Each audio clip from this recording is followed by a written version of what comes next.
Good afternoon everyone. आज जब हम लोग एक नए टॉपिक की तरफ जा रहे हैं। टॉपिक है सेट्स रिलेशन एंड फंक्शन। ठीक है। ऐसे तो एनसीईआरटी का ये पहला टॉपिक है और बहुत सारे बच्चे इसको पढ़ चुके भी होंगे, खास के आईसीएसई बोर्ड जो जिसको 19 में पढ़ चुके हैं, और सीबीएसई वाले भी, चूंकि स्कूल सब चालू हो गए हैं और मैक्सिमम स्कूल्स इसको पहले टॉपिक के रूप में पढ़ाता है।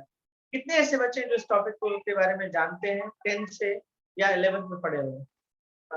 थोड़ा मैसेज करिए तो। कितने ऐसे बच्चे यहाँ पे हैं जो इस टॉपिक को, सेट्स को तो कम से कम जानते हो? ऐसे कितने बच्चे हैं? हम पूछेंगे नहीं कोई क्वेश्चन, लेकिन आप बता तो सकते हैं कि जानते हैं या नहीं।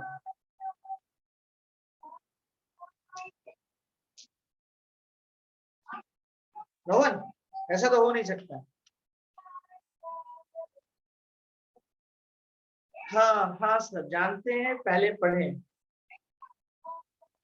आईसीएसई बोर्ड में तो पहले पढ़ाया गया है और स्कूल्स में। और कितने ऐसे बच्चे हैं जिनके स्कूल्स में स्टार्ट हो गया ये टॉपिक? स्टार्ट है। अच्छा, कुछ ऐसे भी बच्चे होंगे जिनके स्कूल्स में ये टॉपिक चालू है, स्कूल में सेट्स नहीं समझ आया। अच्छा, चलिए बहुत सही। स्कूल में बहुत मुश्किल है किसी भी टॉपिक को समझना। अच्छा, कुछ लोग बोल रहे हैं कि खत्म भी हो गया। ओके, नया नया तरह का मैसेज आ रहा है। ठीक है, रिलेशन चल रहा है, सिर्फ फंक्शन चल रहा है, सेट्स खत्म। अच्छा, स्कूल वाले जो पढ़ा रहे हैं वो समझ में आ रहा है आप लोगों को? जो पढ़ाते हैं वो लोग? 3 क्लास हुआ, आप लोग भी तो ध्यान नहीं देते हैं। ठीक है, ठीक है, मान लिए कि समझ में नहीं आता हो, तो कुछ हद तक ध्यान आप लोग भी नहीं देते होंगे। चलिए स्टार्ट करते हैं। ये टॉपिक है आसान है। सेट्स जो है थोड़ा सा इजी टॉपिक है। मजा आएगा जब हम लोग फंक्शन में इन करेंगे। और ट्रिग्नोमेट्री मत छोड़िएगा। चलिए स्टार्ट करते हैं। सबसे पहले सेट्स के बारे में आते हैं। सेट हम लोग किसको बोलते हैं, थोड़ा सा डिफरेंशियल लिख देते हैं। आपको हम अपने बारे में बता दें कि अगर हम कोई थ्योरी लिखते हैं तो उसको इग्नोर मत मारिए, क्योंकि थ्योरी पे मेरा कुछ खास बिलीव नहीं है। ठीक है, हम थ्योरी पे बहुत कम काम करते हैं, ना ही के बराबर करते हैं। तो थ्योरी में मेरा अपना खुद का बिलीव ज्यादा है नहीं। और अगर हम थ्योरी कहीं पे दे रहे हैं मतलब वो कंपलसरी है, मतलब वो चीज आपको क्वेश्चन बनाने में हेल्प करेगा, या उस थ्योरी को डायरेक्ट पूछा जा सकता है, या उस थ्योरी की हेल्प से कई क्वेश्चन बन सकता है। तो इसीलिए वहां पे थ्योरी मुझे देना पड़ता है। तो थ्योरी जब हम बता देते इग्नोर, यहाँ 11 12 आगे कभी भी, क्योंकि जितना जरूरत है वो उतना ही थ्योरी देते हैं, उससे ज्यादा। और थ्योरी जनरली पूछा जाता नहीं है। मेन है कि आप कंसेप्ट को समझिए, कैसे काम हो रहा है, कैसे क्या हो रहा है। ठीक है, अगर वो आप समझ जाते हैं तो फिर आपको आपके लिए चीज आसान होता है। ठीक है, तो चलिए एक सेट का छोटा सा डिफिनेशन है, एक लाइन का। सेट हम लोग बोलते हैं किसको? Set is a collection of, ठीक है, वेल डिफाइंड डाटा। डाटा का नहीं होता है, वेल डिफाइंड डाटा एक वर्ड आता है। ठीक है, वेल डिफाइंड डाटा। सेट जो है क्या है? Collection of well defined data. Okay okay, set is the collection of well defined data. देखिए, जैसे आपको अगर हम बोले कि नेचुरल नंबर लिखिए, तो आप नेचुरल नंबर कैसे लिखते हैं? नेचुरल नंबर लिखते हैं आप 1 2 3 4 5 6 ऐसे। अगर इसी को आप कुछ इस तरह से कर दीजिए, ऐसे 1 2 3 4 5 6 ऐसे। ठीक है, अगर आप उसको इस तरह से लिख दीजिए तो देखिए, जो करली ब्रैकेट में जो हम इसको लिखते हैं ना, यही सेट कहलाता है। करली ब्रैकेट में जो हम लोग लिखते हैं इस तरह से, इसी को हम लोग क्या बोलते हैं? सेट बोलते हैं। जैसे इंटीजर, ये सब बेसिक चीजें तो हम समझिए। नेचुरल नंबर का ये मतलब होता है, ये सब हम समझता है। इंटीजर वाई, जैसे इंटीजर, ठीक है, इंटीजर में क्या होता है? -3 -2 -1 0 1 2 3। ओके, जो आप ये लिखें, ये एक सेट है जो इंटीजर है। ये किसका सेट है? इंटीजर का सेट। ये ऊपर वाला क्या है? सेट ऑफ नेचुरल नंबर है। ऊपर वाला क्या है? Set of natural number. ये क्या है? सेट ऑफ, ठीक है, इंटीजर। ओके, और ऐसे ही इसको एक और भी नाम दिया सकते हो कि पॉजिटिव इंटीजर। देखो पॉजिटिव इंटीजर का मतलब 1 2 3, इसको सेट ऑफ पॉजिटिव इंटीजर भी बोल सकते हो। अगर आपको कोई बोल दे कि आप सेट ऑफ पॉजिटिव इंटीजर लिखिए, तो आप कैसे सेट बनाइएगा? कोई आपको बोल दे कि सेट ऑफ पॉजिटिव इंटीजर लिखिए, इसका मतलब क्या होगा? आप ये वाला सेट बना देते। पॉजिटिव इंटीजर को हम कैसे डिनोट करते हैं? Z plus. तो जेड प्लस के लिए आप क्या लिखिएगा? 1 2 3 4। नेचुरल के लिए भी आप यही लिखिएगा, जो नेचुरल पे यही से स्टार्ट होता है। ठीक है। सेट ऑफ नेगेटिव इंटीजर क्या होगा? अगर हम यहाँ पे ऐसे माइनस दे दें तो सेट ऑफ नेगेटिव इंटीजर को शो करेगा, मतलब -3 -2 -1। जीरो नहीं होगा, दोनों में जीरो नहीं होगा। ये सेट ऑफ पॉजिटिव इंटीजर है, ये सेट ऑफ नेगेटिव इंटीजर, ये सेट ऑफ नेगेटिव इंटीजर। और ये जो अंदर में होता है ना, ये जो अंदर में होता है, ये जो भी, ठीक है। जैसे चलिए हम लोग एक वॉवेल जो है उसका एक सेट तैयार करते हैं, A E I O U। ठीक है, कुछ भी ले लो नाम, कोई जरूरत नहीं, कोई भी नाम ले सकते। लेकिन ध्यान रखना कि जो नामांकन करते हो आप ना, ये जो नाम वाम रखते हो ना, देखो आज का क्लास ऐसा लगेगा कि जैसे हम बहुत सारी बात जानते हैं, 70% 80% आप बात जानते हो, लेकिन बताना जरूरी है, सीक्वेंस बनाना जरूरी है। जब हर चीज हम लोग को पता हो जाएगा, मुझे लगेगा कि आप जान गए, कोई बात छुटा हुआ नहीं, तब क्वेश्चन कराने में थोड़ा सा अच्छा लगता है। थ्योरेटिकल चैप्टर है, थोड़ा थ्योरी तो रहेगा। ठीक है, इंटरेस्ट बनता है कब? जब हम लोग फंक्शन में इन कर जाते हैं, तो फंक्शन में भी जल्दी ही आ जाएंगे। A E I O U। Okay, तो ये जो है ना, ये आपको वॉवेल का एक सेट दिख रहा है। अच्छा, अंदर में जो है ना, ये सब A E I O U, वो एलिमेंट कहलाता है। क्या कहलाता है? एलिमेंट कहलाता है। जैसे ये सब जो दिख रहा है 1 2 3 4, ये क्या है? एलिमेंट।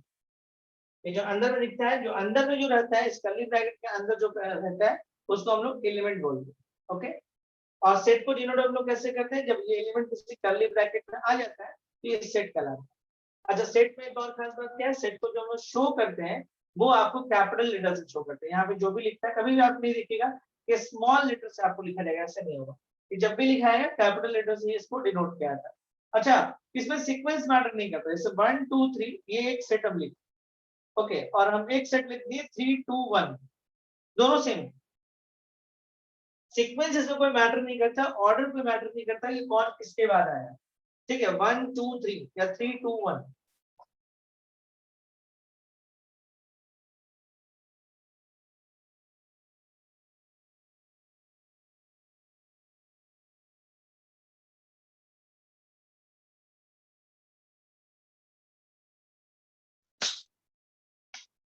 सेट के लिए कौन कौन सा अल्फाबेट यूज कर सकते हैं? कुछ भी यूज कर सकते हैं। एक मिनट रुक जाइए।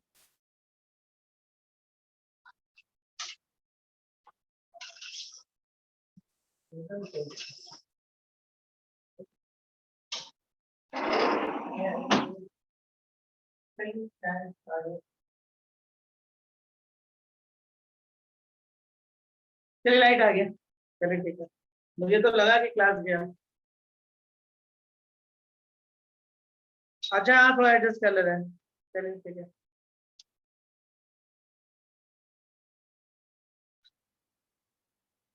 अरे घर में बच्चा लोग होता है, सेटअप पूरा खराब कर देता है।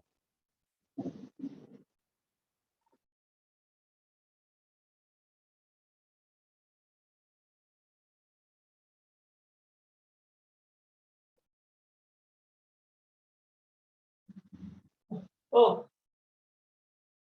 नजर आ रहा है आपको?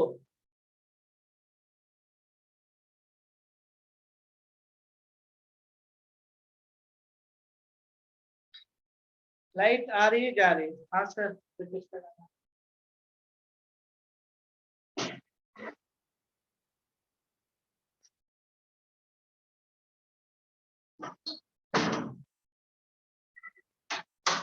ठीक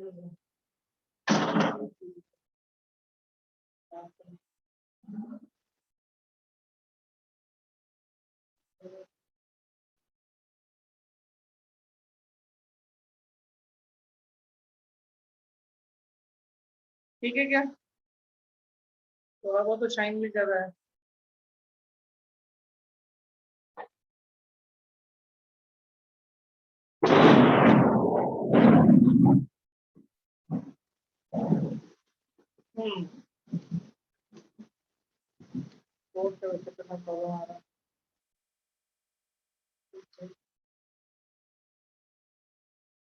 नेट का क्या स्थिति है आप लोगों की तरफ? बहुत तो क्लियर लग रहा है। नेट का क्या पोजीशन है?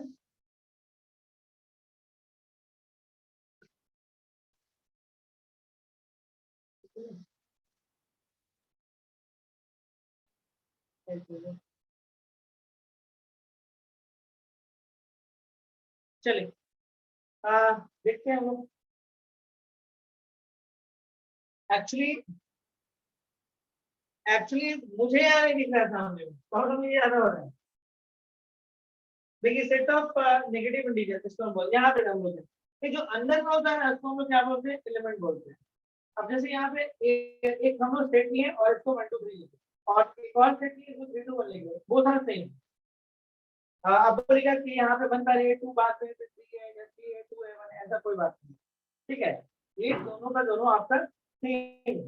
ठीक है, ऑर्डर मैटर नहीं करता है, सिर्फ आपको देखना है कौन कौन सा एलिमेंट है, 1 है 2 है 3 है, किस ऑर्डर पे रखा हुआ है डजंट मैटर, तो बोथ आर सेम। अच्छा एक और बात आप सेट की इससे समझिए।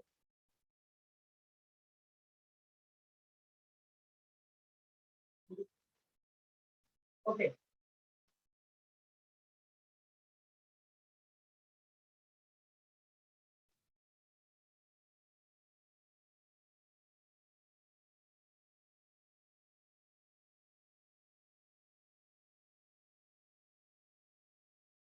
ठीक है, एक और चीज हम लोग देखते हैं इसमें क्या है कहानी कि अब जैसे मान लीजिए कोई एक ऐसा सेट ले लें जहाँ पे 2 2 3 4 5 5, किसी भी सेट में रिपीटेशन नहीं होता।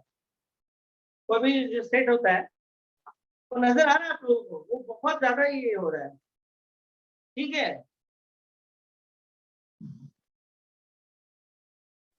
Yes sir. पता नहीं,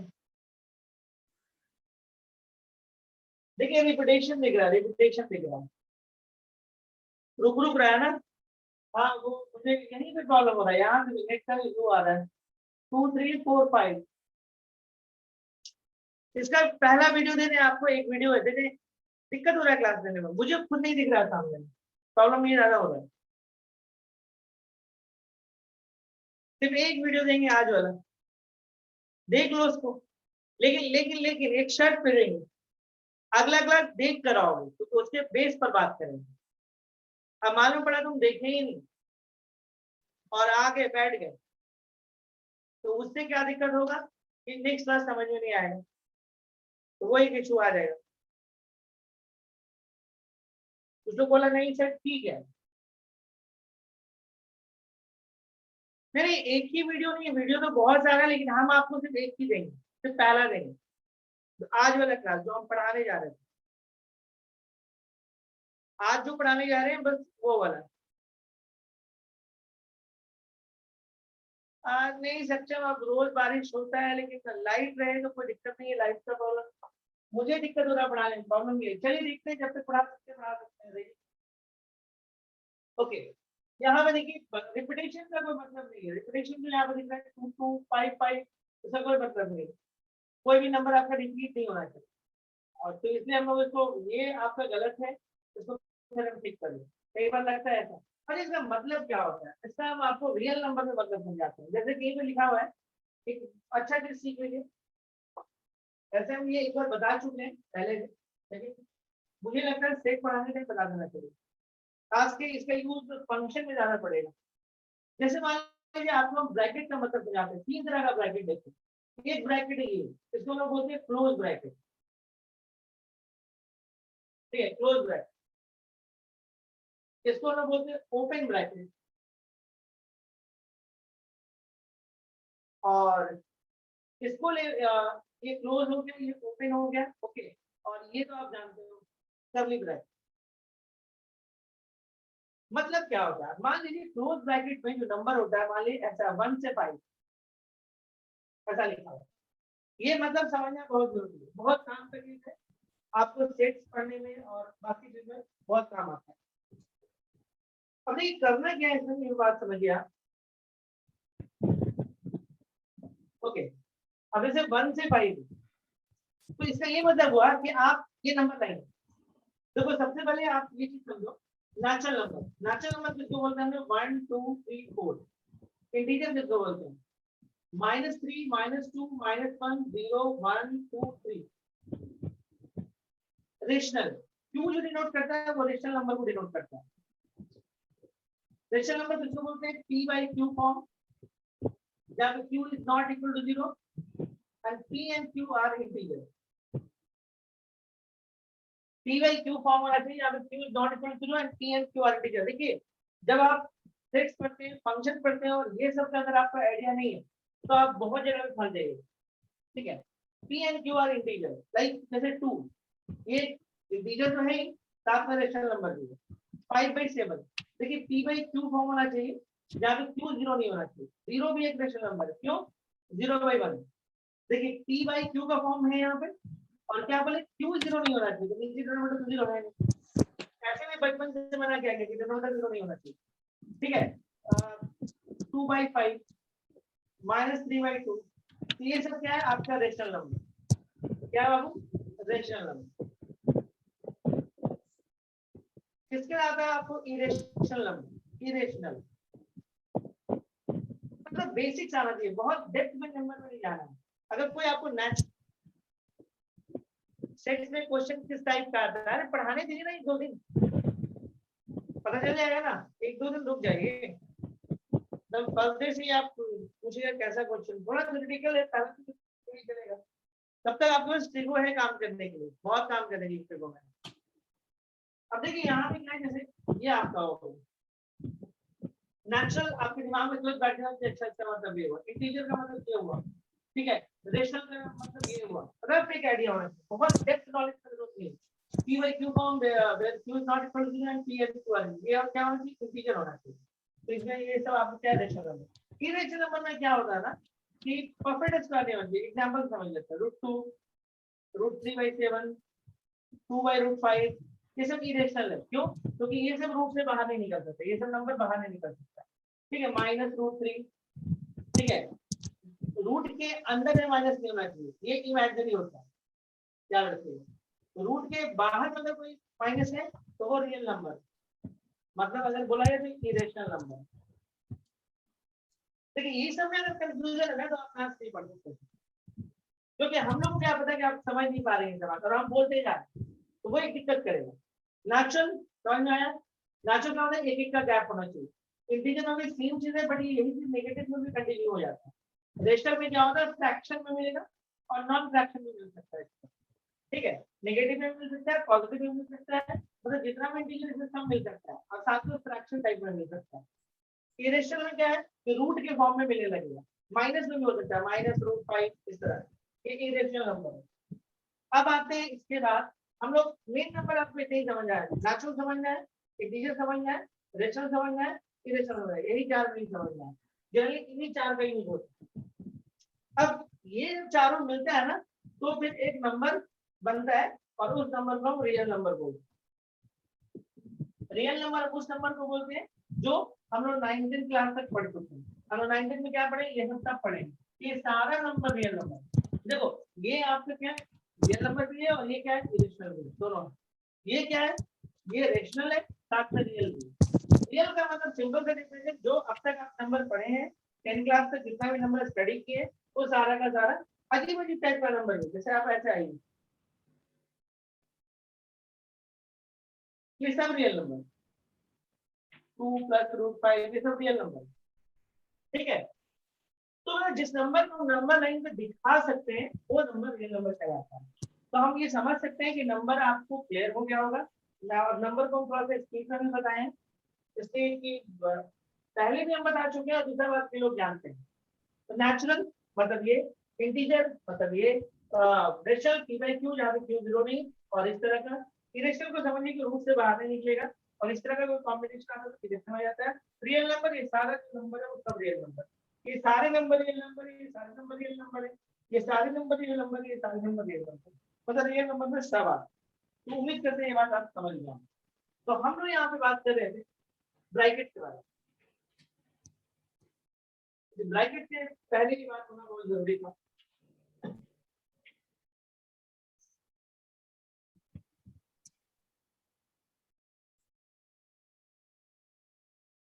तीन तरह का ब्रैकेट हम लोग देखते हैं। एक हो गया इस तरह का, जिसको हम लोग क्लोज ब्रैकेट बोलते हैं।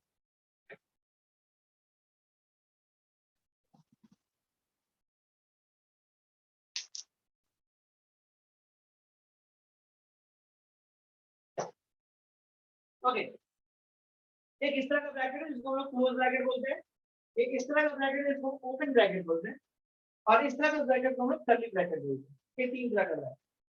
अब देखिए, जो क्लोज ब्रैकेट होता है ना, इसमें सिर्फ दो ही नंबर हो सकता है, 1 और 5। इसका मतलब होता है कहाँ से शुरू कहाँ पे खत्म। गाना सुने ना, ठीक है, ये कहाँ से शुरू कहाँ से खत्म। देखिए ये एक रियल लाइन है, ये जो लाइन दिख रहा है वो एक रियल लाइन है, मतलब ये इसमें इनफाइनाइट नंबर है पड़ा। बट मेरे को सारे नंबर से नहीं मतलब है, हम 1 लिखेंगे कहीं ना कहीं तो 1 होगा, और कहीं ना कहीं 5 होगा। अगर किसी बच्चे को हम पूछ दें बताओ 1 और 5 के बीच में कितना नंबर है, जल्दी बोलो। 1 और 5 के बीच में कितना नंबर है? Infinite.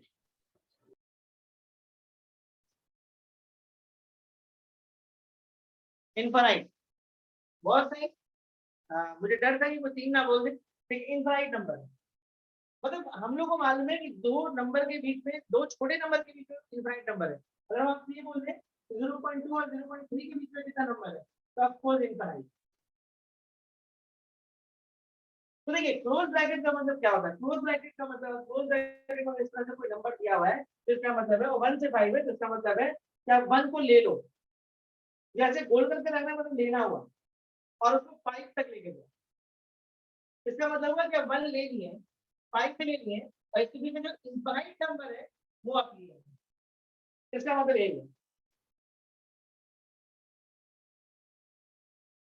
बात समझ आ रहा है?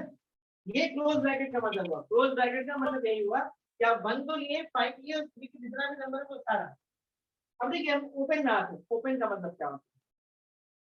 ओपन का मतलब होता है कि आप 1 को छोड़ दो, 1 को आप छोड़ दो, ओपन है, और 5 को भी आप छोड़ दो, और उसके बाद आप उस पर एक लाइन डाल दो। लाइन का मतलब इसके बीच का सारा नंबर, 1 छोड़ दो, 5 छोड़ दो, बाकी इसके बीच में सब नंबर 1.1 1.2 सब, जितना भी सब नंबर, ये आपका मतलब है। अच्छा, इन दोनों में दो ही नंबर हो सकता है बस, क्लोज ब्रैकेट और ओपन में, कहाँ से शुरू कहाँ पे खत्म, बस। अच्छा, बट कर्ली ब्रैकेट में पहले 1 और 5 समझ लो। अगर यही नंबर कर्ली ब्रैकेट के अंदर आ जाए तो क्या हो? कर्ली ब्रैकेट का मतलब है कि इंडिविजुअल नंबर, यानी आप 1 पे बात कर रहे हो और आप 5 पे बात, मतलब ये जो आपको दिख रहा है ये 1 से 5 शो कर रहा है, ये जो दिख रहा है 1 से 5 शो कर रहा है, और ये जो दिख रहा है 1 से 5 शो कर रहा है। This is the difference. Curly bracket का नंबर का मतलब है कि 1 का मतलब सिर्फ 1 और 5 का मतलब सिर्फ 1। क्लोज का मतलब क्या हुआ? क्लोज का मतलब क्या, 1 से शुरू किया, 1 को भी ले लो और 5 तक, और ओपन में 1 और 5 को छोड़ दो, बाकी इसके बीच में सारा नंबर। और ओपन और क्लोज ब्रैकेट में दो ही नंबर हमेशा आपको दिखेगा, कहाँ से शुरू हो रहा है कहाँ से खत्म हो रहा है। ठीक है, अब देखिए कर्ली ब्रैकेट में और भी नंबर मिल सकता है, किसी ने आपको 1 2 3 दे दिया, इसका क्या मतलब है? इसका मतलब हुआ कि आप 1 की बात कर रहे हो, 2 की बात कर रहे हो, 3 की बात कर रहे हो, ऐसे बात हो रहा है। मतलब आप क्या बात कर रहे हो? 1 की बात कर रहे हो, आप क्या बात कर रहे हो? 2 की कर रहे हो, आप क्या बात करो? 3 की कर रहे हो, आप क्या बात करो? 4 की कर रहे हो, नहीं 4 की नहीं बात कर रहे। This is minimum. Curly bracket में आपको 2 से भी ज्यादा नंबर मिल सकता है,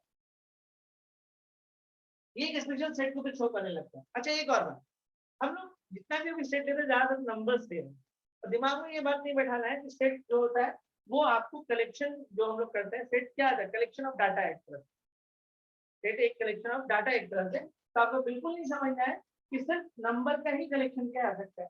जैसे हम आपको दिखाए थे वॉवेल का, नंबर तो नहीं है लेकिन है। ओके, ये बहुत फंडामेंटल चीज है जिसको हम लोगों को जानना है। चलिए यहाँ पे मिलाते हैं, उम्मीद करते हैं ये सब हम लोग सीखे हैं, समझ गए, है ना। क्या क्या सीखे, सेट को जो डिनोट करते हैं वो कैपिटल लेटर से शो करते हैं। इसमें ऑर्डर कोई माने नहीं रखता है टेक्स्ट के अंदर। अच्छा, रिपीटेड नंबर का कोई मतलब नहीं है इसमें, मतलब अगर कोई नंबर दो बार लिखा हो तो वो मीनिंगलेस है, कोई मतलब नहीं होता है, कुछ नहीं निकलता है, ठीक है। और ऑर्डर का भी कोई मतलब नहीं है। तो इतना बात हमको सेट को समझ गए। अब इसे मान लिया हम आपसे एक इक्वेशन लेते हैं, x cube minus x is equal to 0। Question है कि set of numbers satisfying satisfying equation x2 minus x equal to 0। मतलब आप क्या करो, इसके हेल्प से एक सेट बनाओ जो इसको सेटिस्फाई करता है,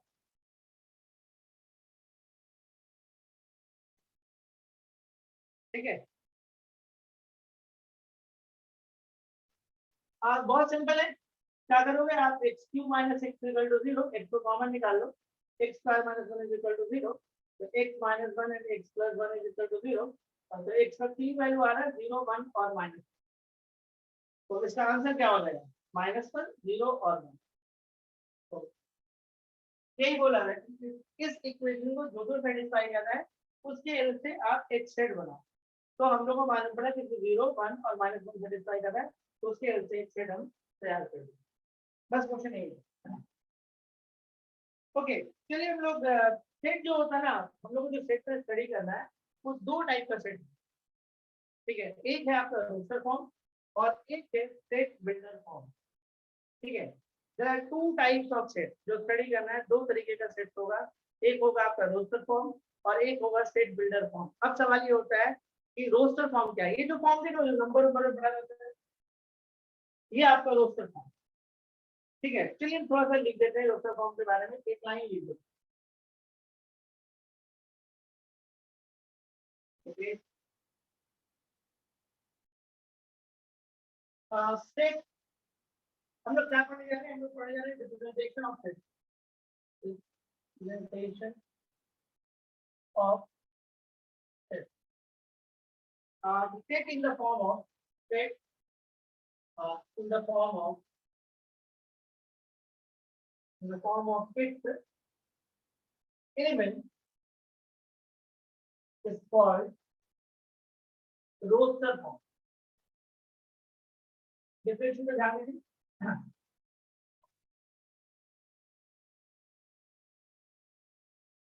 ठीक है। देखिए, set in the form of its element is called roster form. जैसे आप ये सब लिख रहे हो, ये लिख रहे हो, तो इस फॉर्म में जब हम लिखते हैं ना, तो उसको हम लोग क्या बोलते हैं, रोस्टर फॉर्म बोलते हैं। एक फॉर्म और होता है, ठीक है, उसको बोलते हैं सेट बिल्डर फॉर्म। ये पहला फॉर्म है और ये दूसरा फॉर्म सेट। बहुत सारे बुक्स में क्वेश्चन होगा कि रोस्टर फॉर्म को सेट बिल्डर में चेंज करो, सेट बिल्डर को रोस्टर में चेंज करो, ऐसे वो सब बनाने का जरूरत नहीं है, वो सब जो क्वेश्चन मुझे पूछता नहीं है, समझने के लिए एक दो बना सकते हैं, कोई दिक्कत। Set builder form, set builder form में क्या होता है, ये एक्चुअली सेट का प्रॉपर्टी बताता है, property of set, property of set बताता है। जैसे एग्जांपल के तौर पे, और ये जो एलिमेंट है ना, इसको प्रॉपर्टी के रूप में मतलब एक्सप्रेस किया जाता है। जैसा मैं एक एग्जांपल आपको दिखाता हूं, जैसे ये एक सेट में हम रोस्टर फॉर्म में 2 3 4 5 6 एक सेट की मान, तो ये जो है आपका है, ये आपका रोस्टर फॉर्म, ओके। और हम लोग किस पे स्टडी कर रहे हैं, हम लोग सेट बिल्डर फॉर्म पे स्टडी कर रहे हैं। सेट बिल्डर फॉर्म क्या पता है, वो सेट के प्रॉपर्टी को डिफाइन करता है। अब इसी सेट को लिखने का एक तरीका और हो सकता है, वो क्या होता है, देखिए x इज सच दैट, देखिए x जो यहाँ लिखा है वो एलिमेंट को शो कर रहा है, इसके अंदर का जो एलिमेंट है वो इसको रिप्रेजेंट कर रहा है। x is such that x belong to natural number. तो इनका कहना है कि जो आपका एलिमेंट है वो नेचुरल नंबर है। नेचुरल नंबर तो है, लेकिन नेचुरल नंबर में क्या स्टडी की याद करिए, 1 2 3 4 5 बढ़ते बढ़ते इंफिनिटी तक जाता है। तो इसको तो ये रिप्रेजेंट नहीं कर रहा है, तो हम लोग को थोड़ा सा और अच्छा करना होगा। इसको लिख सकते हैं 1 से लेकर आप लिख दीजिए 7। अब देखिए ये चीज को ये रिप्रेजेंट कर रहा है, बोलिए यस या नो। Yes sir. इस चीज को ये रिप्रेजेंट कर रहा है, आराम से आप देखिए हम क्या लिख रहे हैं, 1 से 7 होना चाहिए, 1 को छोड़ दो 7 को छोड़ दो, और x क्या होना चाहिए, नेचुरल होना चाहिए। तो 1 और 7 के बीच में नेचुरल कौन पड़ेगा, 2 3 4 5।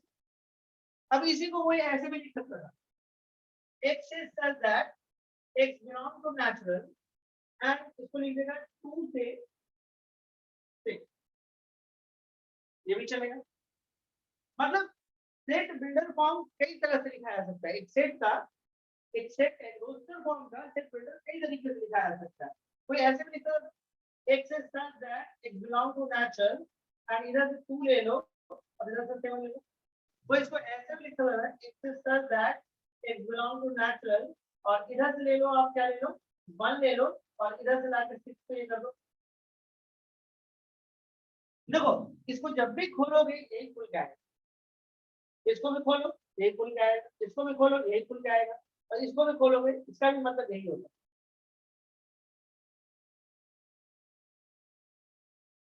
क्लोज ब्रैकेट का यहाँ पे, क्लोज ब्रैकेट कहाँ पे, यहाँ पे नहीं यहाँ पे क्लोज ब्रैकेट नहीं लगा सकते। इसका मतलब क्या होगा, 1 से हम 7 जा रहे हैं, 1 को नहीं लेना है, मतलब ऐसे किए ना 1 से हम 7 गए, मतलब 1 नहीं लेना है 7 नहीं लेना, पूरी तरह नंबर। और x क्या है, नेचुरल नंबर। तो नेचुरल नंबर में लिखना है कि 1 को नहीं लेना है और 7 को नहीं लेना है, 7 को नहीं लेना है। इसके बीच में कितना नंबर पड़ रहा है, यही नंबर पड़ रहा है, यही लिखा है। अब किसी का मन होगा कि हम ऐसे ना लिखें, हो सकता है वो इंटीजर के फॉर्म में लिखो, ठीक है, लिख देंगे वो x is such that x belongs to integer, okay ठीक है। और लिख दें यहाँ पे क्या, यही चीज लिख देते 1 से 7।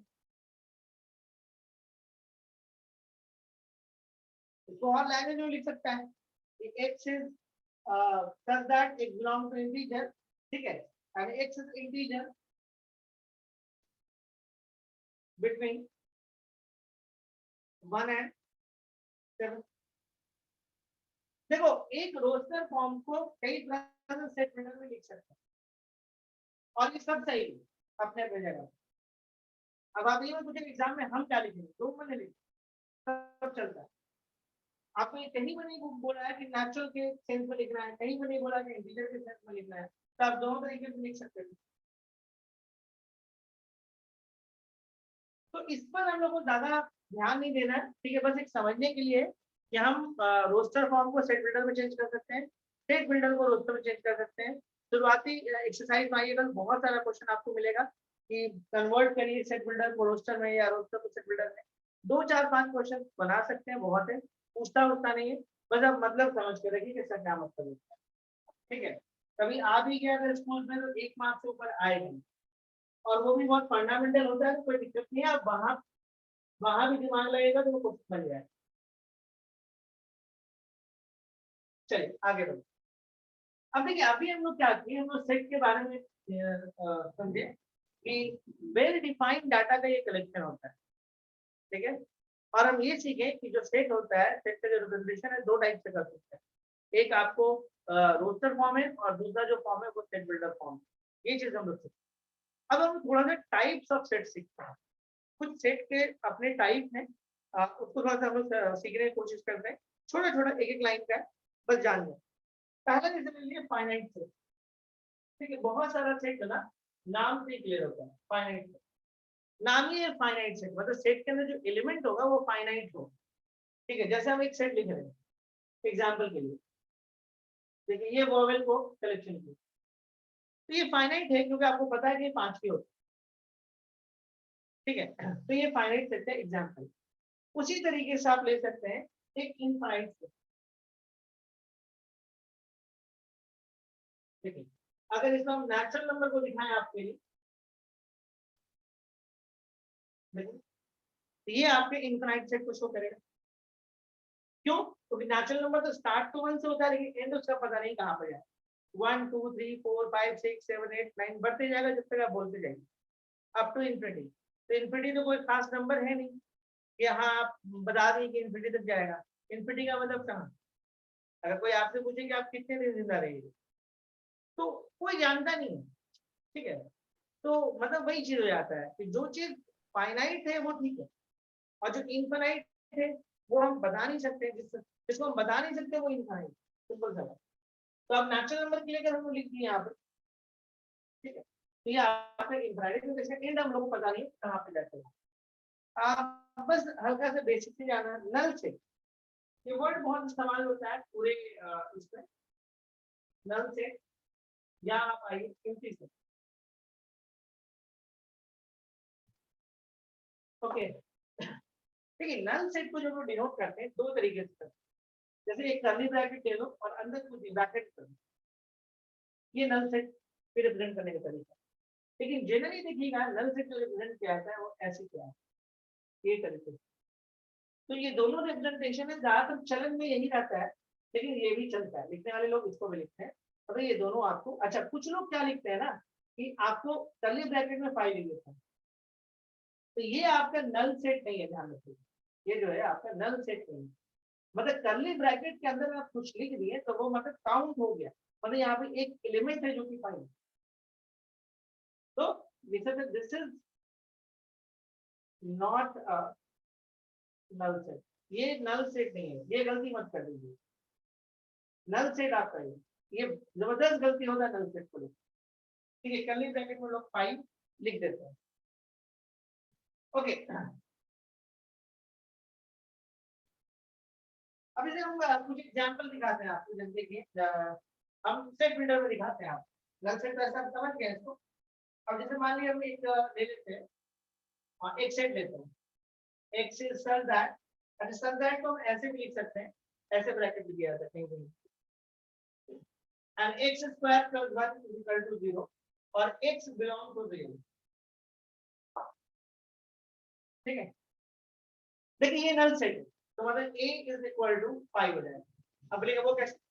देखो ऐसा कोई नंबर ही नहीं है रियल नंबर में कि आप यहाँ पुट करो और कुछ 0 हो जाए। रियल इमेजिनरी में है कि रूट अंडर अगर हम -1 का स्क्वायर लें तो ये 0 हो जाए। ये रूट अंडर -1 एक इमेजिनरी नंबर है, ध्यान रखिएगा। रूट के अंदर माइनस होते इमेजिनरी, तो रियल में ऐसा कोई नंबर ही नहीं है जो हम यहाँ पुट करें, क्योंकि ये आपको एक पॉजिटिव नंबर देगा और ऑलरेडी यहाँ भी एक पॉजिटिव नंबर है, और 2 पॉजिटिव ऐड होकर पॉजिटिव ही ऐड करेगा, 0 तो होगा नहीं। तो इसका मतलब है कि ये अगर हम सेट बिल्डर फॉर्म में लिखे हैं तो उसका रोस्टर फॉर्म में होगा। अच्छा एक बार हम दिखाते हैं आपको, सेट बिल्डर पे लिखिए x is such that x is prime, even prime number greater than 2। देखिए ये वाला,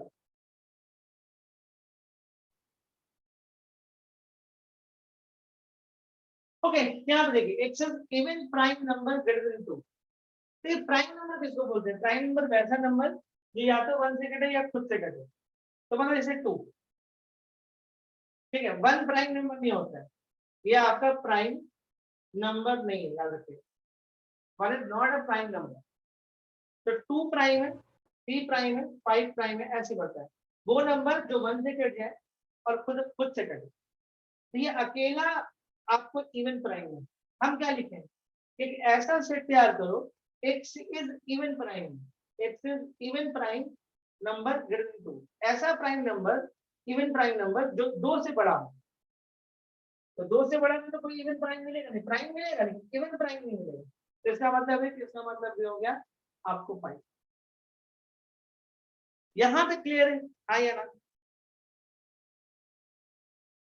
जल्दी बोलिए, यहां तक क्लियर है? एक एक चीज बहुत बारीकी से समझा रहे हैं कि आगे आने वाले टाइम में दिक्कत ना हो।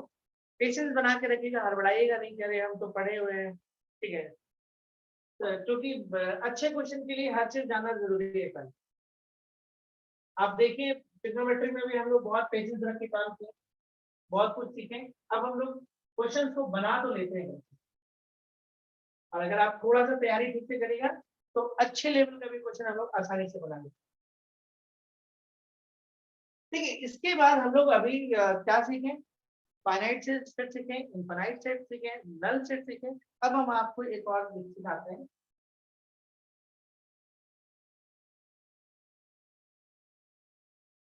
ओके, इसको हम बोलते हैं सिंगलेटन सेट। ठीक है, सिंगलेटन सेट मतलब इसका ये मतलब है कि इसमें एक ऐसा सेट है जिसमें सिर्फ एक नंबर रहेगा, ओनली वन एलिमेंट। इसको हम लोग सिंगलेटन, हम ये इसलिए बता दिए कि ये वर्ड कहीं नहीं पे यूज हो जाता है और कई बार बच्चे कंफ्यूज कर जाते हैं। सिंगलेटन वर्ड यूज कर रहे हैं तो बच्चे को नहीं समझ में आएगा कि ये क्या है। तो आपको समझना है कि सिंगलेटन सेट मतलब ऐसा सेट जिसमें सिर्फ एक एलिमेंट हो, उस सेट को हम लोग सिंगलेटन सेट कहते हैं। लाइक जैसे आप रख लो यहाँ पे 1 5, देखो ये तो 5 लिखते हैं ब्रैकेट में, ये सब सिंगलेटन सेट। ओके, बहुत ही सिंगलेटन सेट इसको जान लेते हैं। अब हम आते हैं इक्वल से। Equal is important. देखिए हम वही सब आपको बात बता रहे हैं जो वर्ड यूज ज्यादा होता है। इक्वल से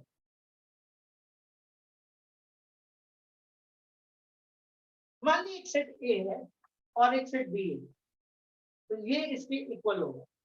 दो सेट इक्वल कब होता है? दो सेट इक्वल कब होता है?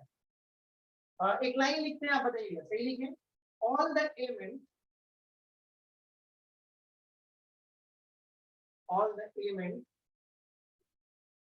okay, are set A in set B. सही है, आएगा। All the elements are set A in set B. A में जितना भी एलिमेंट है वो सारा सेट B में होना चाहिए, तो उसको हम लोग इक्वल सेट बोलेंगे। बोलिए सही है?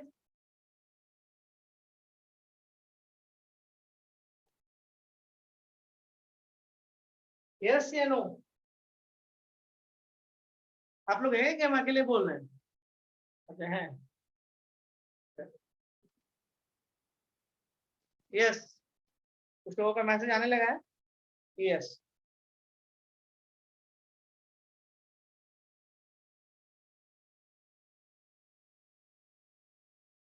ओके, देखिए ये कुछ बच्चों को कहना है कि सही लिखा हुआ है। हम एक एग्जांपल लेते हैं। जैसे ए ले लीजिए आप 1 2 3, और बी ले लीजिए आप 1 2 3 4 5। A and B are equal. क्या ए बी के इक्वल है? क्या ए बी के इक्वल है? ए में 1 2 3 है, बी में 1 2 3 4 5 है। ए बी के इक्वल है? नहीं है। अरे ये जो लाइन है वो तो यही बता रहा है। ठीक है, इसको आप लोग प्रूफ किए कि हाँ ये सही है। हमने क्या बोला था? All the elements are set A, जितना भी सेट ए में है वो सेट बी में होना चाहिए। हाँ है, तीनों है, तो इक्वल हो जाना चाहिए ना। क्या बोलते हो? All the elements are set A in set B. Equal set के लिए हम ये एक थोड़ा सा डिफरेंशिएशन दिए। आपने बोला yes it is correct, but extra भी है नहीं। तो ये तो आपको सोचना था ना कि स्टेटमेंट कंप्लीट नहीं है। All the elements are set A in set B and, अब देखिए, and all the elements are set B in set A। देखिए ए में जितना भी एलिमेंट है वो बी में होना चाहिए, और बी में जितना एलिमेंट है वो ए में होना चाहिए। तब हम बोलेंगे कि ए और बी इक्वल सेट।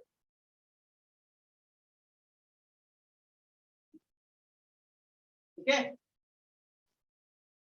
क्लियर। ए में जितना भी एलिमेंट होना चाहिए वो कहाँ होना चाहिए, बी में, और बी में जितना एलिमेंट होना चाहिए वो कहाँ होना चाहिए, ए में।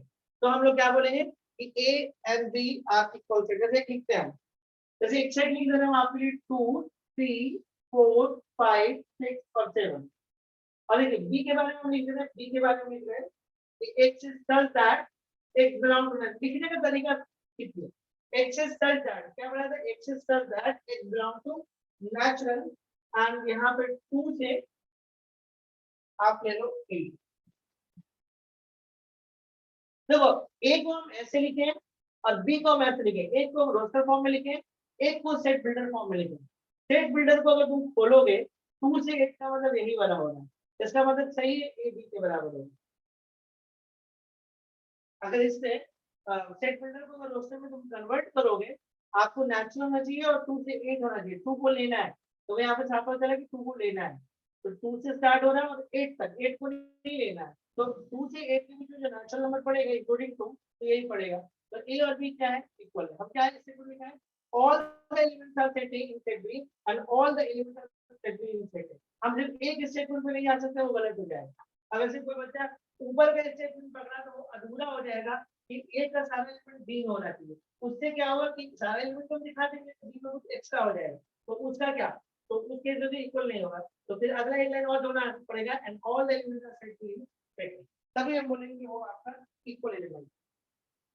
आप ऐसे भी लिख सकते हैं, थोड़ा सा हम दिखाते हैं।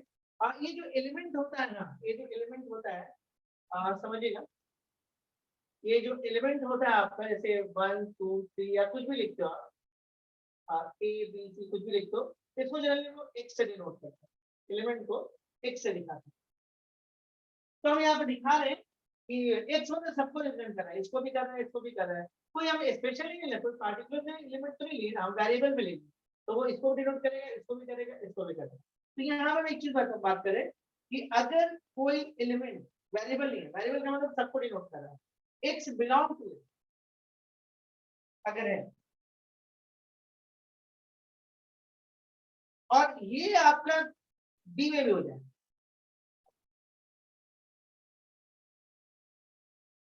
ठीक है, अगर एलिमेंट ए में है और दिस इंप्लाइज बी में भी हो, एंड अगर बी में हो और ए में हो, अगर कोई एलिमेंट ए में है और वो बी में भी है, एंड जो बी में है वो ए में भी है, तो हम ए इज इक्वल टू बी लिखते हैं। यही आगे लिखने का तरीका बनेगा, इक्वल एलिमेंट को लिखने का जो आगे प्रोसेस चलेगा वो इसी प्रोसेस चलेगा। ये सब एग्जाम्पल खत्म हो जाएगा, ये सब ये स्टेटमेंट में काम नहीं करता, एग्जाम्पल स्टेटमेंट सब काम नहीं करेगा, आपको ऐसे लिखना होगा, सिंबॉलिकली लिखना होगा। ये जो एलिमेंट है हम क्या बोले, तो ये एलिमेंट है उसको हम वेरिएबल एक्स से शो कर रहे हैं। एक्स बिलोंग टू ए का मतलब क्या हुआ, ये आपको ए के एलिमेंट को डिनोट कर रहा है, जो एलिमेंट ए में है वही आपका बी में होना चाहिए, और जो बी में है वो ए में होना चाहिए, तो हम उसको क्या बोलेंगे, ये आपका इक्वल आपको सेट है। कैसा सेट है वो, इक्वल सेट।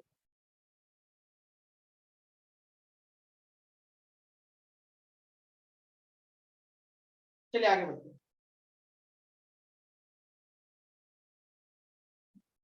आगे बढ़ने से पहले एक छोटा सा और बात करते हैं, वो है आपका cardinal number of set. Cardinal word को पहचानना सबसे पहले जरूरी है, एक बार आप वर्ड समझ गए तो फिर दिक्कत नहीं। देखिए इसके बाद आएगा cardinal, cardinal number of set. Cardinal number set ऐसे ही आपको याद रहे, मान लीजिए कोई सेट दिया हुआ, सपोज करिए 1 2 3 4 एंड 5 ऐसे एक सेट दिया हुआ, इस सेट में कितना एलिमेंट है, इस सेट में आपके पास 5 एलिमेंट है, काउंटिंग में 5 एलिमेंट है, तो आप बोलिएगा कि नंबर ऑफ ए आपका 5, इसी को हम लोग कार्डिनल नंबर ऑफ सेट बोलते हैं। कार्डिनल का मतलब काउंटिंग कि उस सेट में कितना नंबर है, कार्डिनल का मतलब वो काउंटिंग कि उस सेट में कितना नंबर है।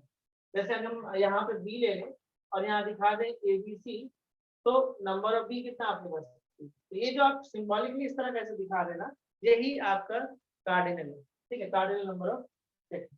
Is it clear? Cardinal number of set, ठीक है। देखिए इक्वल सेट हम लोग समझ गए, कार्डिनल नंबर ऑफ सेट समझ गए, ठीक है। अब चलिए हम लोग आते हैं इक्विवेलेंट सेट। देखिए पहले हम लोग इक्वल सेट पढ़े, अब हम लोग क्या पढ़े, इक्विवेलेंट पढ़ रहे हैं। इक्विवेलेंट सेट,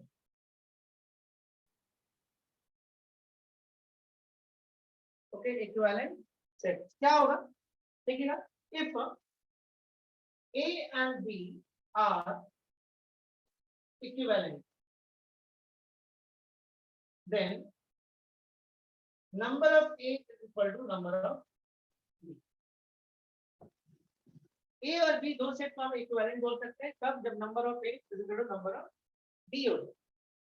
जैसे एग्जाम्पल के तौर पर देखिए, एक एग्जाम्पल हम आपको दिखा रहे हैं 1 2 3 4 5, और एक दूसरा एग्जाम्पल दिखा रहे हैं कि A B C D और E। यहाँ पे साफ दिख रहा है कि नंबर ऑफ A जो है इस केस में, मतलब A में जितना एलिमेंट है उतना ही एलिमेंट B में है।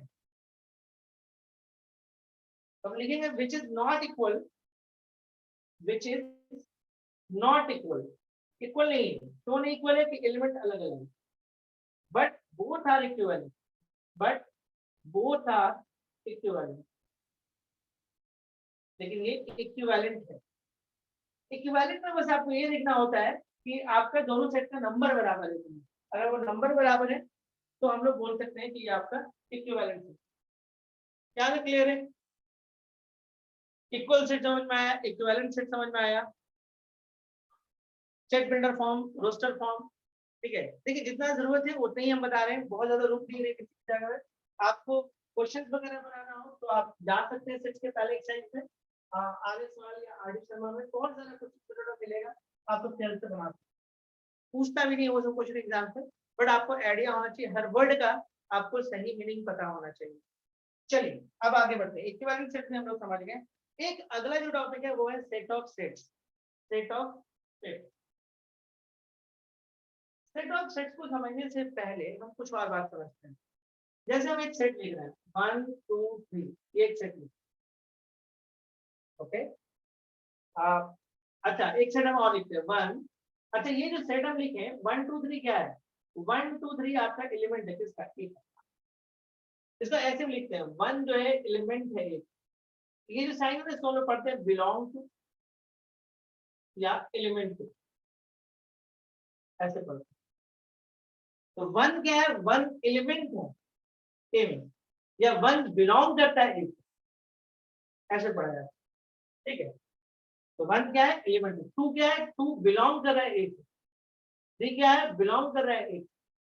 तो ये सब एलिमेंट है, 1 2 3 एलिमेंट है जो आपको, 2 एलिमेंट है ए का, 1 एलिमेंट है ए का, 3 एलिमेंट है ए का, या 1 बिलोंग कर रहा है ए को, 2 बिलोंग कर रहा है ए को, 3 बिलोंग कर रहा है, ऐसे, ठीक है। अब इसे हम एक सेट आपको लिख दिया, अब फिर हम एक और सेट लिखते हैं, देखिए जैसे बी ले, तो यहाँ पे 1 लिखे, 2 लिखे, 3 लिखे, 4 लिखे, ठीक है। जो अंदर में लिखे ना 1 2 3 4 ये सब जो लिखे हम, ये आपका क्या है, ये भी एलिमेंट ही है। 1 2 3 4 ये सब जो लिखे ना, ये भी आपका क्या है, एलिमेंट ही है। लेकिन इसमें एक खास एलिमेंट आपको दिख रहा होगा, एक खास टाइप का, एक ऐसा एलिमेंट जो सेट के फॉर्म में भी पड़ा हुआ है। देखिए ये जो है ना, ध्यान देखिए 1 क्या है, एलिमेंट है बी का, ये 2 भी क्या है, ये भी एलिमेंट बी ही का है, ध्यान देगा, ये 2 भी एलिमेंट है बी का, ये 3 भी क्या है, एलिमेंट है बी का, ये 4 भी क्या है, मतलब अंदर इस कर्ली ब्रैकेट के अंदर जो दिखता है वो सब एलिमेंट है। एक एलिमेंट को हम सेट के फॉर्म में भी लिख सकते हैं, ठीक है। तो जैसे एक और दिखाते हैं 1 2 2 3 4 एंड 2 3। अगर मान लीजिए इसका नाम हम एक्स रख दें, तो हम क्या बोल सकते हैं, ये 2 है वो बिलोंग कर रहा है एक्स को, ये कर्ली ब्रैकेट वाला 2 है ये भी बिलोंग कर रहा है एक्स को, ये 4 जो है ये भी बिलोंग कर रहा है एक्स को, ये 2 और 3 ये भी देखिए सेट के फॉर्म में ये बिलोंग कर रहा है, लेकिन ये एलिमेंट है किसका, जैसे x का। तो एलिमेंट जो है हम सेट के फॉर्म में भी रख सकते हैं, पहले ये बात समझ लेंगे, है ना। यहाँ पे देखिए कोई सेट के अंदर, यहाँ पे देखिए एक सेट दिख रहा था, यहाँ पे देखिए एक सेट यहाँ दिखा है, एक सेट यहाँ दिखा है, मिक्सिंग है, मतलब बिना सेट वाला भी नंबर है और सेट वाला भी नंबर है, लेकिन ये सारा क्या है, इसी का एलिमेंट कहलाएगा।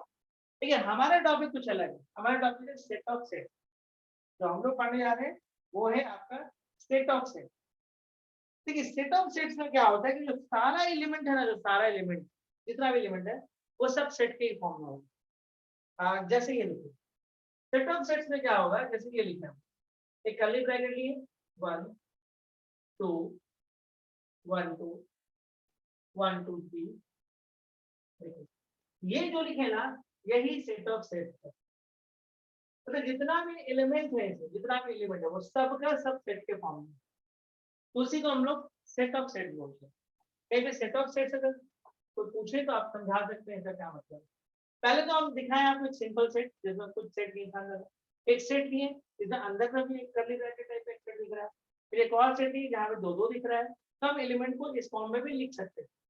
इसका मतलब ये हम आपको ठीक है, हम लोग जो टॉपिक पढ़े वो set of set. Set of sets का मतलब होता है कि जितना भी एलिमेंट होगा वो सबका सब सेट के ही फॉर्म में होगा। तो देखिए ये सारा का सारा सेट, ये सेट ऑफ सेट्स हो। फिर अगला टॉपिक है हमारे पास सबसेट ऑफ सेट। ये एक अच्छा टॉपिक है सबसेट ऑफ सेट, जो बहुत यूजफुल है।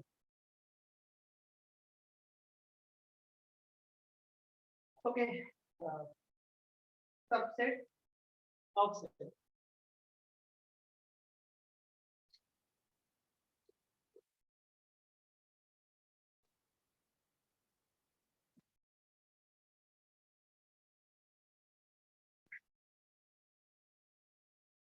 ओके, देखिए सबसेट ऑफ सेट में समझते हैं, सबसेट ऑफ सेट पहले समझते हैं क्या होता है। सबसेट ऑफ सेट, देखिए सबसेट ऑफ सेट में क्या होगा कि जैसे मान लिया हम एक सेट आपको लिखेंगे 1 2 3 ऐसे 4, सब का मतलब होता है डिवीजन, मतलब उससे आया हुआ उससे निकला हुआ। जैसे मान लीजिए यहाँ पे मैं 2 और 3 ले लूं, एक नया सेट हम यहाँ पे दिखाया 2 और 3। तो आप ध्यान से देखिए ये जो 2 और 3 है ये दोनों एलिमेंट यहाँ पे दिख रहा है, तो हम लिखेंगे B is a subset of A। B is a, यहाँ से निकला हुआ B is a subset of A। जैसे हम एक और ले लेते हैं, सपोज करिए 3 4, ओके ऐसे ले लेंगे, हम लिख सकते हैं C is a subset of A। C क्या है, A का सबसेट, मतलब ये जो दिखेगा ना जो भी एलिमेंट है सब इसमें वो दिखना चाहिए। सिंबॉलिकली कैसे लिखेंगे, सिंबल के रूप में, तो सिंबल में देखिए सबसेट के लिए हम लोग इस तरह का सिंबल यूज करते हैं, ऐसा। तो देखिए क्या लिखेंगे, B is a subset of A। ऐसे दिखते नहीं है, अगर हम कोई चीज ऐसे लिखते हैं जैसे सपोज 3 2, क्या हम ऐसे लिखते हैं, मतलब जो बड़ा है वो ऐसे रहता है, जैसे 4 है, देखिए 4 जो भी छोटा था वो कुछ पीछे रहता है ऐसे। तो देखिए ये A बड़ा है, मतलब इसको हम क्या पढ़ते हैं, B is a subset of A। अच्छा, इसको एक और तरीके से पढ़ सकते हैं, A is a super set, अभी ये चलता नहीं बहुत लेकिन of B। A is a super set, of course super set है, A ही से बना हुआ है, इसलिए लिखा गया A is a super set of, ठीक है। तो जनरली बट ये वर्ड ज्यादा यूज नहीं होगा हम लोगों को, A is a super set, इधर से अगर पढ़ोगे तो A is a super set of, but आप इधर से पढ़ते हो ज्यादा इधर से पढ़ना पड़ता है, B is a subset of, B जो है वो सबसेट ऑफ A। यहाँ तक क्लियर है, यहाँ तक समझ वाला बात, यहाँ तक कोई दिक्कत नहीं, ठीक है। अब इसे हम दिखा रहे हैं आपको, जैसे मान लीजिए एक सेट हम और लिखते हैं, जैसे मान लीजिए एक सेट ले रहे हैं x लिख रहे हैं और x में हम लिख दे रहे हैं 3 4 5, तो हम ये देख रहे हैं कि जो x में जो एलिमेंट हम जो लिए हैं 3 4 तो है लेकिन 5 a में नहीं है, तो हम कैसे लिखेंगे? हम लिखेंगे x इज नॉट अ, देखिए ये सब चलता नहीं लैंग्वेज है ना, सब सिंबल में होता है, x is not a subset of, तो लिखेंगे x is not a subset, x a का सबसेट नहीं है क्योंकि x में एक ऐसा एलिमेंट आ गया जो a में नहीं था, तो हम लिखेंगे x is not a subset of a। अच्छा यहाँ पे सबसेट के लिए आप दो सिंबल देखिएगा, ठीक है, उसको समझ लेते हैं। एक सिंबल आपको ऐसे चलता है, इसको हम बोलते हैं प्रॉपर सबसेट, और एक सिंबल ऐसे चलता है, जैसे आपको कोई लिख दिया, जैसे ऐसे लिख दिया, तब इसको पढ़ते हैं a is a subset of b और or a is equal to b। इसको पढ़ने का तरीका है, या तो a b का सबसेट है, या तो a b का सबसेट है, a जो है b का सबसेट है, मतलब a b से निकल के आया है, मतलब a में जो भी एलिमेंट है वो सारा का सारा b में, या फिर a जो है b के इक्वल है, इसका मतलब तो दो सिंबल चलते हैं ऐसे और ऐसे, ठीक है, तो a इसका मतलब है a is a subset of b और a is equal to b। Clear है? कोई दिक्कत कहीं पर भी? ओके चलिए थोड़ा और देखते हैं इसके अंदर कुछ और भी बात किया जा सकता है।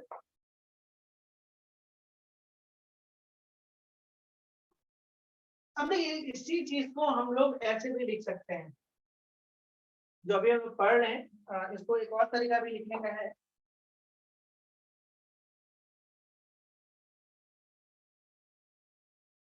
अभी सिर्फ आप पे एक चीज और देखे होंगे, जैसे ध्यान से देखिए, नेचुरल पढ़े होंगे आप 1 2 3 4 ऐसे, आप को इंटीजर में पढ़ाए थे -3 -2 -1 0 1 2 3, रेशनल भी आप जानते ही।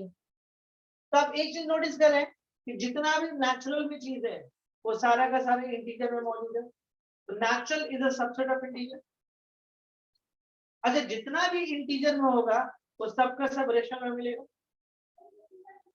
और जितना भी रेशनल में होगा वो सबका सब रियल नंबर में मिलेगा। ये लाइन समझ में आया? Natural is a subset of integer. Integer is a subset of rational. And rational is a subset of real number. है ना? जो इसके पास है वो सब इसके पास मिलेगा, जो इसके पास है सब इसके पास मिलेगा, जो इसके पास है सब इसके पास मिलेगा। तो real number is a superset of this. ठीक है, अब एक और चीज सीखिए, ब्लैंक में लिखना थोड़ा सिखाते हैं। अगर मान लीजिए पे ऐसे लिखा हो, ज्यादातर ये चलता है, इसका मतलब क्या हुआ? A is a subset of B. Okay, A is a subset of B.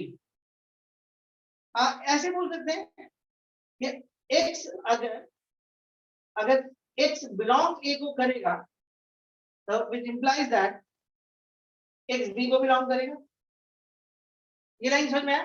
अरे जो इसका है, जो इसके पास है, सब इसके पास है ना वो।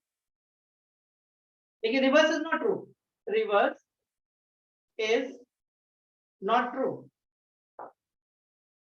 अब इसे देखिए यहाँ पे साफ साफ है कि जो नेचुरल में है वो सारा इंटीजर में है, लेकिन जो इंटीजर में है वो नेचुरल में जरूर नहीं। तो देखिए जो इसके पास है x belong to a, which implies that x belong to b, वो चीज आपको b में मिलेगा ही मिलेगा, लेकिन रिवर्स नहीं सही है। जरूरी नहीं कि जो b में हो वो a में भी हो। ये चीज क्लियर हुआ? क्योंकि ये चलेगा आगे बहुत, ये हम बहुत आगे लिखने वाले हैं। ये चीज क्लियर हुआ? ये क्लियर हुआ कि नहीं? हाँ या ना? देखिए a is the subset of b, okay, और यहाँ पे देखिए इसको हम लोग सिंबॉलिकली लिखे हैं, ये एलिमेंट को शो करता है, तो एलिमेंट अगर a को बिलोंग कर रहा है तो सारा एलिमेंट b को बिलोंग कर रहा है, सारा का सारा, ठीक है। लेकिन रिवर्स ट्रू नहीं है कि जो b का है वो a का है। जरूरी नहीं कि जो इंटीजर में जो भी पढ़ा हुआ है वो आपको नेचुरल में मिले, लेकिन नेचुरल में जो भी पढ़ा हुआ है इंटीजर में है। अगर रिवर्स भी ट्रू हो जाएगा तो वो इक्वल सेट हो जाएगा। इक्वल सेट के लिए हम लोग क्या पढ़े थे याद आपको? इक्वल सेट यही तो पढ़े थे कि x belong to a it implies that x belong to b and अगर x belong to b like that x belong to a जो a का है वो b का हो तो b का है वो a का हो तो उसी को हम इक्वल सेट बोलते हैं। यानी इक्वल सेट पे ऐसे पढ़ते हैं कि a is the subset of b and b is the subset of a तो इसका मतलब है कि a is b। ये भी पढ़ने का एक तरीका है। a is the subset of b and b is the subset of a तो अगर एक दोनों एक दूसरे का सबसेट है तो बराबर a is equal to b हो जाएगा। ये बहुत आराम से धीरे धीरे सोचते पढ़ना है, कोई जल्दबाजी नहीं कर रहे हैं। लाइट अभी आया, ये क्लियर है? यस या नो कुछ बोला कभी नहीं, एक दो बच्चा से मैसेज करता है, ठीक है। ऐसे ये वाला साइन में बढ़ा भी सकते हैं, कोई जरूरी नहीं है। इक्वल सेट को ऐसे भी दिखाया जा सकता है, इक्वल सेट कहीं पर अगर ये लिख दे कि ए बी का सबसेट है और बी भी ए का सबसेट है, इसका मतलब कि दोनों एक दूसरे का सबसेट है, मतलब दोनों बराबर। मतलब दोनों तरफ से अगर काम चल रहा है तो मतलब इक्वल का बात कर रहा है, और एक तरफ से चल रहा है मतलब वो आपको सबसेट का बात कर रहा है। तो होप सो आपको यहाँ पे क्लियर हुआ होगा मामला। चलिए मिटाते हैं।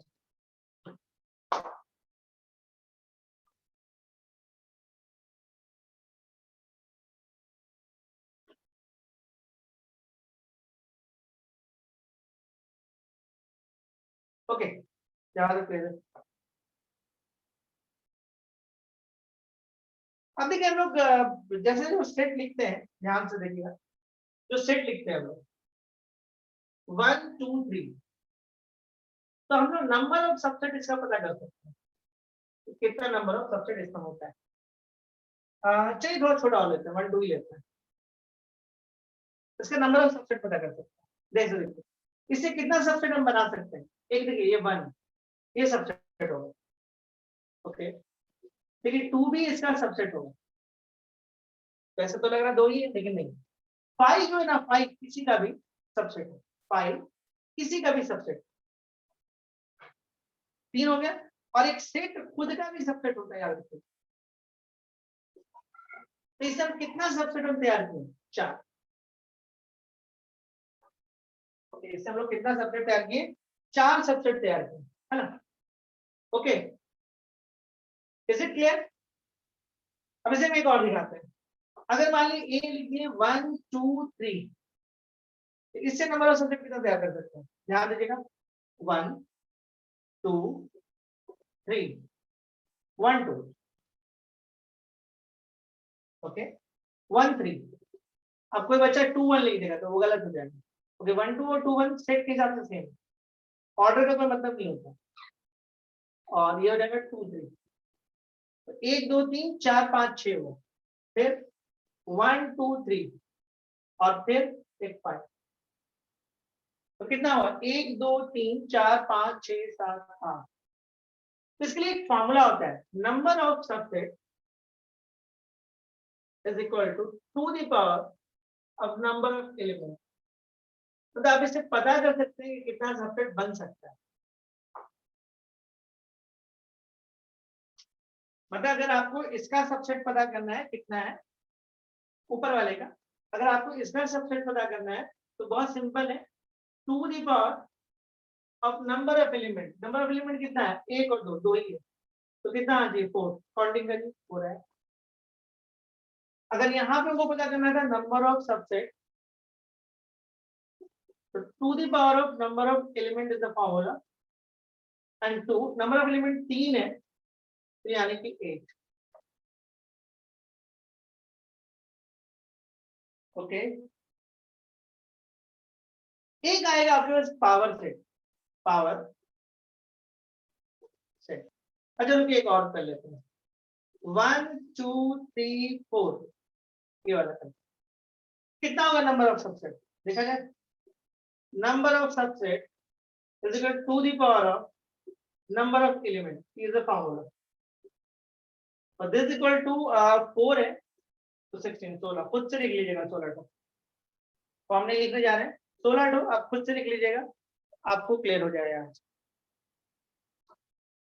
चलिए यहाँ तक उम्मीद करते हैं हम लोग चीज को समझ गए हैं, कोई दिक्कत नहीं आना चाहिए, ठीक है। चलिए इसमें एक चीज और सीखते हैं, पावर सेट क्या है। जब इतना बात हुआ तो पावर सेट कितना बन सकते हैं, मिटा दे इसको। देखिए सिक्वेंसली गए, एक के बाद एक, जैसे जैसे जरूरत पड़ा सबको बताते गए कि किसको कहाँ पे क्या बोला जाता है। ओके, अब हम लोग आते हैं पावर सेट। पावर सेट क्या है समझते हैं। Power a set of all subsets, a set of all subsets, ठीक है, मतलब a set of all subsets। जैसे मान लीजिए एक सेट हम लिए आपको 1 2 3, ओके ये लिए, तो भाई इसका सबसेट क्या होगा, इसका सबसेट होगा 1 2 3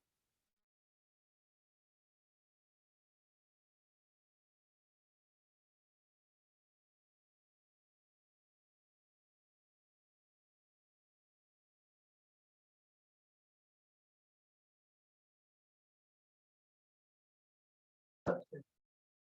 एक ऐसा सेट तैयार करो जो इस सेट का सारा सबसेट हो, इसका सारा सबसेट ही हो, इससे एक सबसेट और तैयार करो।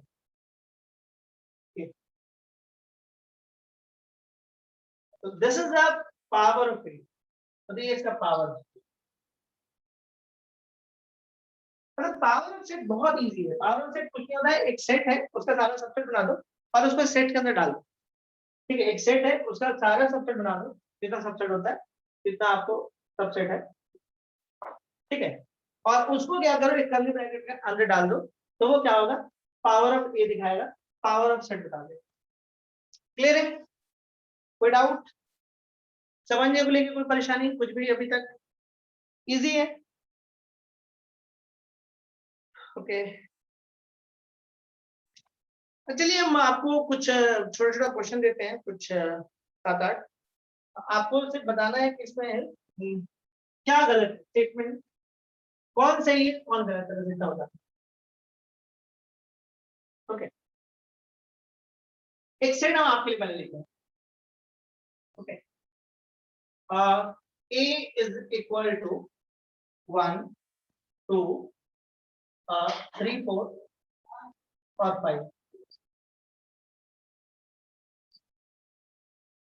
नीचे कुछ स्टेटमेंट आएगा, लिख देते हैं विच ऑफ द फॉलोइंग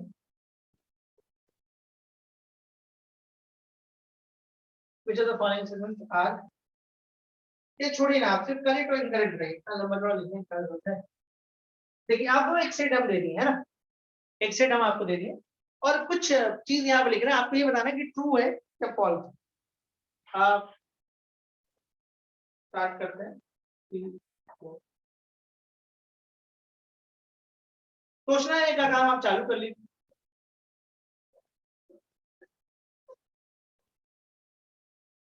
इतना मिलता जुलता रहेगा कि अगर आपके पास कंसेप्ट सही नहीं तो गलती हो जाएगा।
चलिए ये कुछ क्वेश्चन है छोटा मोटा। पहला वाला बताइए फॉल्स है या ट्रू है, 1 बाय 1 आते हैं। पहला वाला फॉल्स है या ट्रू है, फर्स्ट वाला।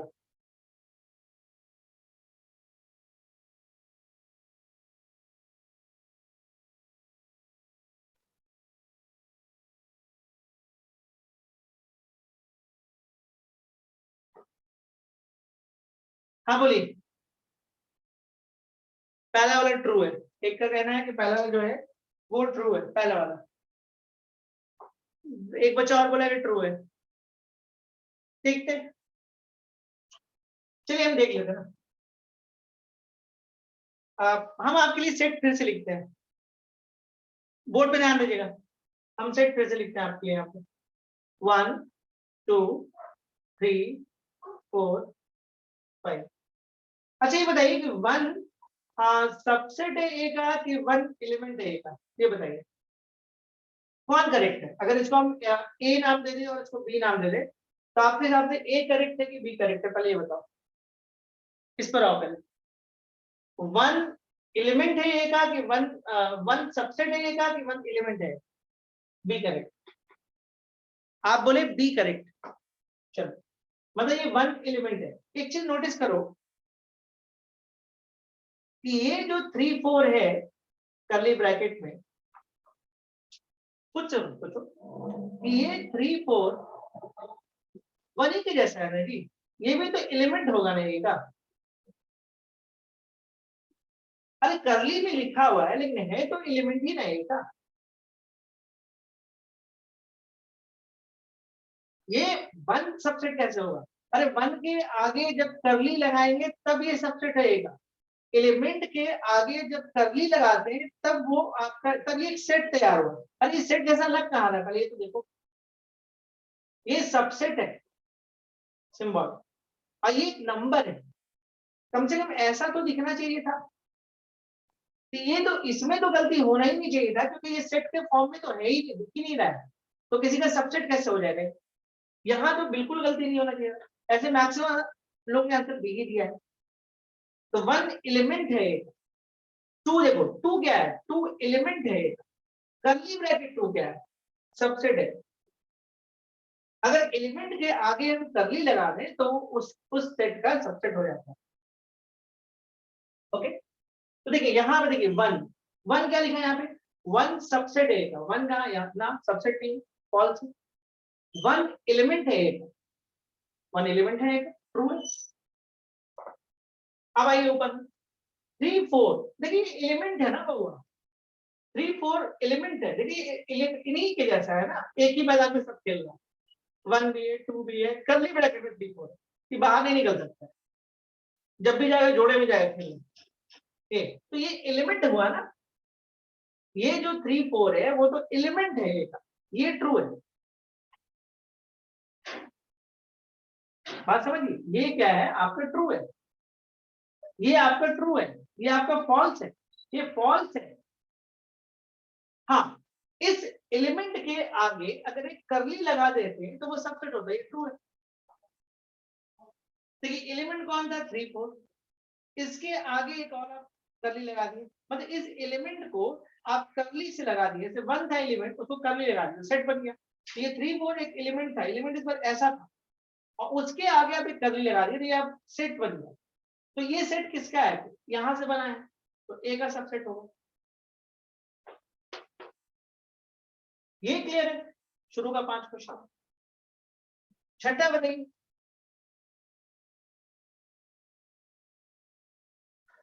ट्रू या फॉल्स, 6 वाला, दिमाग लगाइए दिमाग।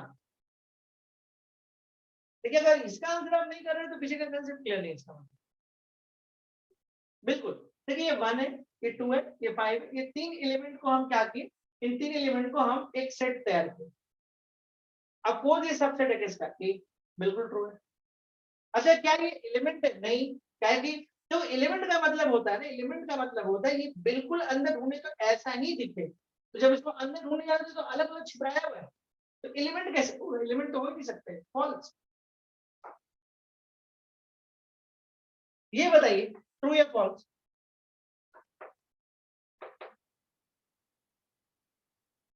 ये बताइए ट्रू या फॉल्स, फॉल्स, बिल्कुल फॉल्स है।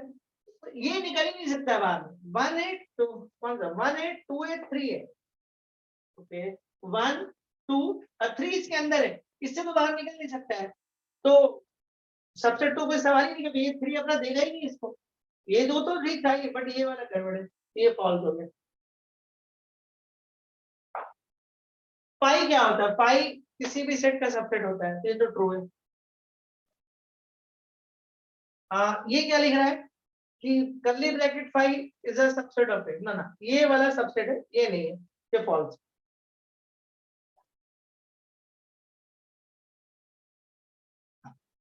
क्या ये क्लियर हुआ आपको? क्लियर हुआ? कैसा लगा आप लोगों को क्लास सेट का? क्योंकि ये सवाल इसलिए पूछ रहे हैं क्योंकि आप लोग पहले से पढ़े हुए हैं, तो थोड़ा सा हम लोगों के लिए भी टफ हो जाता है कि कैसे पढ़ाएं। तो कैसा लगा क्लास में? लाइट भी साथ नहीं दे रहा था, ये आप तो चाहते थे क्लास लेने, तो चलिए उसी में ले लें।